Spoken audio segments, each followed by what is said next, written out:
Hello, so today we're going to be removing the steering wheel, BMW E87. Yeah, so the tools you need, just maybe a flat head torque screwdriver and just a 16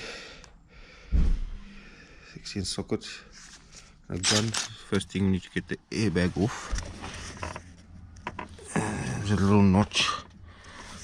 Normally I just use a little Torx T20 just to, you can see. Okay.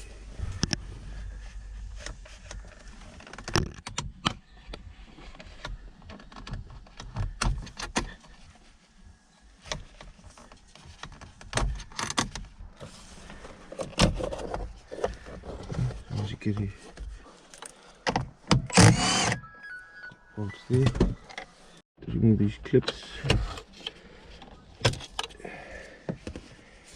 That's the steering wheel off. As you can see this, got the hole there, so that goes in. So you see it pushes that string. There we go. And that releases the hook, the tab off the back. Okay.